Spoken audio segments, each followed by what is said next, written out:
Everyone, welcome to my channel. What if I say कि जो हमारा पूरा एग्जिस्टेंस है वो एक मेमोरी है। कंफ्यूज्ड? नहीं, कंफ्यूज मत होइए। Today I am here to talk about this concept only कि कैसे हमारी पूरी लाइफ, पूरा एग्जिस्टेंस एक मेमोरी ही है।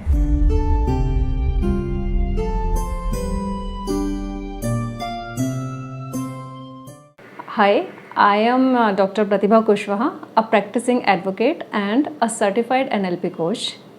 I have also authored a book called The Redesigned You. आज हम इस कंसेप्ट के बारे में बात करने वाले हैं कि कैसे हमारी लाइफ एक मेमोरी है। जैसे कि मेरे एक पिछला वीडियो है सबकॉन्शियस माइंड से रिलेटेड, उसमें मैंने बताया है कि जो हमारा सबकॉन्शियस माइंड है, जो ब्रेन है, वो मिलियंस ऑफ ईयर्स पुराना है, राइट। इसका मतलब ये है कि उसमें इतने सालों से जो ग्रेजुअल जो एवोल्यूशन हुआ है, ह्यूमन का एवोल्यूशन जिसे हम होमो सेपियंस कहते हैं, तो उसमें जो भी इम्प्रेशंस हैं, जो भी मेमोरीज हैं, वो इम्प्रिंट होती जा रही हैं और इसी वजह से धीरे धीरे ह्यूमन का डेवलपमेंट हुआ है। ये इसकी साइंटिफिक रियलिटी है, राइट। ऐसे ही अगर हम इसका स्पिरिचुअल एस्पेक्ट देखते हैं तो स्पिरिचुअल एस्पेक्ट में क्या होता है, जैसे काफ़ी सारे लोग या हम लोग खुद ही ये बिलीव करते हैं कि रीबर्थ होता है। रीबर्थ का मतलब क्या है कि कोई भी जो पर्सन है उसको अगर अपना लास्ट लाइफ के बारे में याद है तो हम उसे कहते हैं रीबर्थ है। अगर नहीं भी याद है तो जो कर्मा का प्रिंसिपल है वो भी इसी पे बेस्ड है कि जो लास्ट लाइफ में आपने जो भी अच्छे या बुरे कर्म किए होते हैं, कर्मास जो होते हैं, उस पे ही आपकी नेक्स्ट लाइफ बेस्ड होती है। दूसरा इसमें एक पॉइंट हम और भी ऐड कर सकते हैं, जैसे यूनिवर्स है is all filled up with the cosmic energy. तो एनर्जी क्या होता है? एनर्जी ये हमारे साइंस में भी बताया गया है और हम सभी जानते हैं कि एनर्जी को कभी डिस्ट्रॉय नहीं किया जा सकता।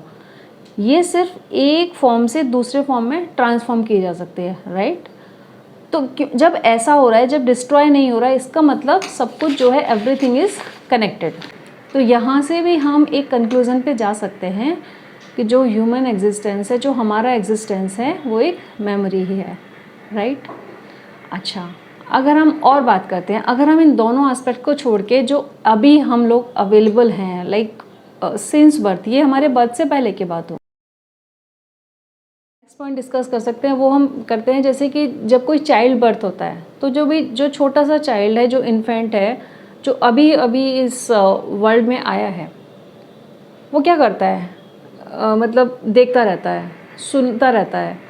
तो वो सारे जो इम्प्रेशंस होते हैं वो उसके माइंड में जाके प्लांट होते रहते हैं और उन्हीं से वो धीरे धीरे ग्रेजुअली चीज़ों को सीखता है, चाहे वो हैबिट्स हैं, बिहेवियर्स हैं, स्किल्स हैं।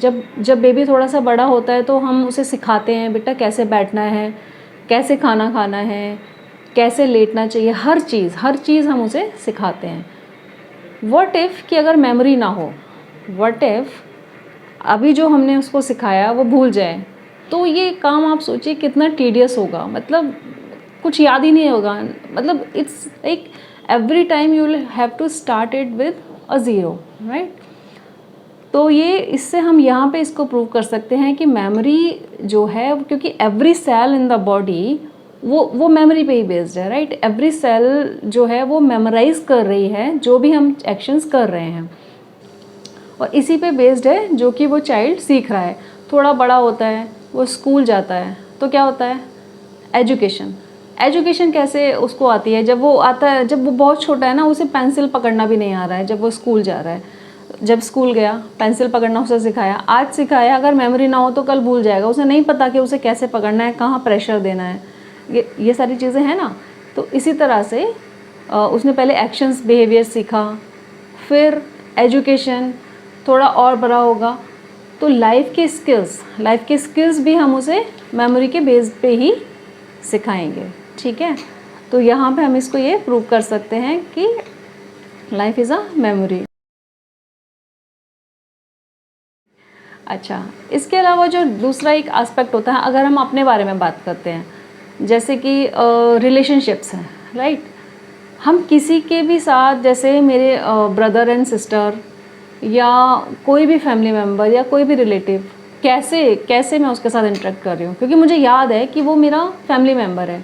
मैं डिफ्रेंशिएट कर पा रही हूँ कि वो मेरा फैमिली मेम्बर है या दूसरा जो बंदा है वो मेरा फ्रेंड है, कोई मेरा पड़ोसी है, कोई मेरा कलीग है। वो कैसे हो रहा है, वो जैसे जैसे हमने अपने ब्रेन में एक बाउंड्रीज़ क्रिएट की हुई हैं। बाउंड्रीज़ किस बेस पे क्रिएट हुई है? बाउंड्रीज़ क्रिएट हुई हैं मेमोरी के बेस पे। तो मेमोरी जो है यहाँ पे भी एक बहुत इम्पॉर्टेंट पिवटल रोल प्ले करता है। ठीक है, इसके अलावा अगर हम बात करते हैं सोशल बॉन्डिंग की, सोशल बॉन्डिंग क्या है? सोशल बॉन्डिंग किस पे बेस होती है? सोशल बॉन्डिंग जो बेस होती है वो होती है कि किस तरह के एक्सपीरियंसेस हमने किए हैं किसी एक पर्टिकुलर पर्सन के साथ। मतलब क्या हमने जॉयस मोमेंट्स उसके साथ क्रिएट किए हैं, या किस तरह की हम लोगों को एक्सपीरियंस आया है, मतलब हमें उसके साथ अच्छा लगा है या बुरा लगा है। तो इसी बेस पे हमारी लाइक्स एंड डिसलाइक्स भी बनती हैं। अच्छा, ये लाइक्स एंड डिसलाइक्स जो हैं वो फूड को भी लेके हो सकते हैं। हम लोग कहते हैं ना, मुझे तो ये खाना पसंद नहीं है, या किसी किसी को वही खाना बहुत पसंद होता है। वो किस पे बेस होता है? क्योंकि जो भी हम बचपन से किसी पर्सन के सामने देते आ रहे हैं खाने, एक पर्टिकुलर जो ईटिंग हैबिट्स हैं वो भी कैसे होती हैं, वो भी बार बार जब आप रिपीटेड करते हैं तो जो बॉडी की आपकी सेल्स होती हैं वो उसको मेमोराइज कर लेते हैं कि हाँ, this is what I have to take in, right.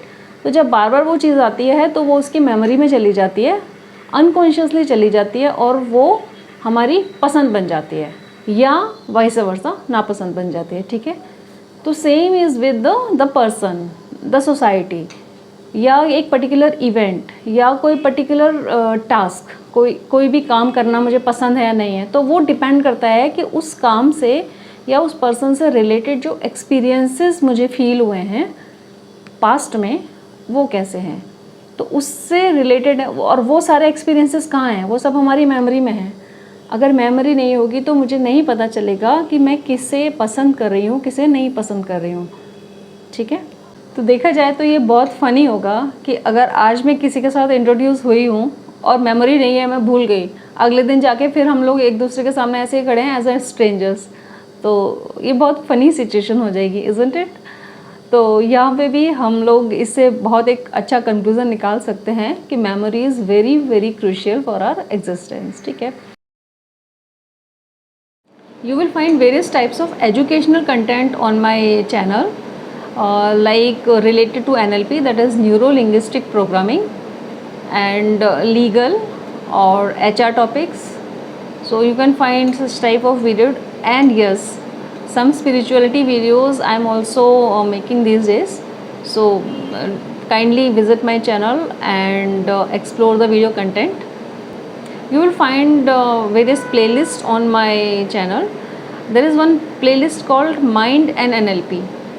Please do watch that playlist, because there is content available related to mind and brain in this playlist. इसके अलावा जैसे क्रिएटिविटी के बारे में बात करते हैं, इनोवेशन के बारे में बात करते हैं, तो ये कैसे हम लोग देखेंगे। जैसे क्रिएटिविटी क्या है? कोई पोइट्री कर रहा है, कोई राइटर है, कोई ड्राइंग कर रहा है, you know enormous types of arts are there around, right. तो वो कैसे होता है? कोई भी क्रिएटिविटी या इनोवेशन, ये दोनों ही बेस्ड हैं जो हमारी अभी तक की मेमोरी है, जो एक्सपीरियंसेस हैं, उन्हीं का अलग अलग एस्पेक्ट्स में जो रिकॉम्बिनेशन हो रहा है, उसी से हमारी क्रिएटिविटी निकलती है। जो भी हमने देखा है, जो जिस तरह का इनपुट है उसी तरह का आउटपुट होगा, राइट। तो जो क्रिएटिविटी और इनोवेशन है वो भी उसी पर डिपेंड करते हैं कि क्या हमने पास्ट में सीखा है, क्या हमने इनटेक किया है, तो राइट। तो क्रिएटिविटी और इनोवेशन भी उसी पे बेस्ड हो गए। एक एस्पेक्ट इसका और हो सकता है, जैसे कि जो हमारा कल्चर एंड हेरिटेज है, किस कम्युनिटी से हम लोग बिलोंग करते हैं, ये हम लोग कैसे डिफ्रेंशिएट कर पाते हैं। जैसे कि मैं बोल रही हूँ कि मैं एक इंडियन सिटीज़न हूँ, या कोई बोल रहा है कि वो यूएसए से बिलोंग करता है, तो उसे ये कैसे पता है? ये भी मेमोरी पे ही बेस्ड है। जिस तरह के एनवायरनमेंट में, परिवेश में वो बड़ा हुआ है, उसी के बेस पे उसकी, मतलब वहाँ रहने से ही उसकी सिटीजनशिप डिसाइड हो जाती है। लेकिन वहाँ का कल्चर कैसा है, किस तरह के ट्रेडिशंस, रिचुअल्स आप लोग फॉलो करेंगे, ये डिपेंड करेगा और ये कि क्या आपने मेमोराइज़ किया है सिंस योर बर्थ, राइट। तो इसी से हमारा कल्चर एंड हेरिटेज भी डिसाइड होता है। या फिर क्योंकि हम लोग जैसे अभी हम 40 इयर्स के हैं या 50 इयर्स के हैं, लेकिन जो कल्चर हेरिटेज है वो तो बहुत पुराना है, सालों से, मतलब जनरेशन्स बाय जनरेशन्स चला आ रहा है। तो ये सब जो आगे वो ट्रांसफ़र हो रहा है वो कैसे हो रहा है, वो मेमोराइज़ ही कर रहे हैं। काफ़ी सारे रिचुअल ट्रेडिशंस तो हम लोग मेमोराइज़ ही कर रहे हैं, हमारे बड़ों ने हमें बता दिया, हम लोग उसे फॉलो कर रहे हैं, हम अपने से छोटों को उनको सिखा रहे हैं, फिर वो उसे फॉलो कर रहे हैं। तो ये सब भी एक मेमोरी के बेस पे चल रहा है। अगर मेमोरी नहीं होगी तो ये सब भी डिस्ट्रॉय हो जाएगा, ठीक है।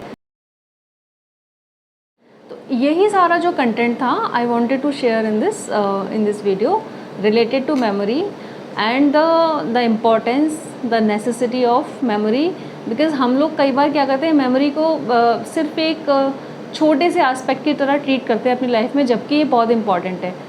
हमने कई बार देखा सुना है कि मेडिकली अगर किसी का मेमोरी लॉस हो जाए तो उसकी लाइफ कितनी डिस्टर्ब हो जाती है, बट हम इसको क्रूशियली नहीं लेते हैं, हम उसको इम्पोर्टेंस नहीं देते हैं। तो ये वीडियो इसी बात से इंस्पायर है कि हमारा जो एग्जिस्टेंस का जो बेसिस है वो बेसिकली मेमोरी है। It's just like motherboard. जैसे कि किसी कंप्यूटर सिस्टम में मदरबोर्ड का काम होता है सभी कुछ अपने अंदर मेमोराइज़ करके रखना, और आगे से हम उसको यूज़ कर सकते हैं। कोई ऐप हम चला रहे हैं या कोई भी सॉफ्टवेयर यूज़ करें वो उसी के ऊपर बेस्ड है। तो उसी तरह हमारी जो लाइफ है वो भी इसी पे बेस्ड होके चल रही है, राइट। तो if you like this content please subscribe my channel and yes, इस वीडियो से रिलेटेड अगर आपके कोई क्वेश्चंस हैं please write to me in the comment section, या फिर नेक्स्ट वीडियो आप किस टॉपिक पे चाहते हैं कि मैं बनाऊं वो भी आप मुझे कमेंट सेक्शन में लिख के बताएं। I will definitely try to create a video on this. And another thing, please like and share this information with your friends and family, or to anyone who is in need of such type of content.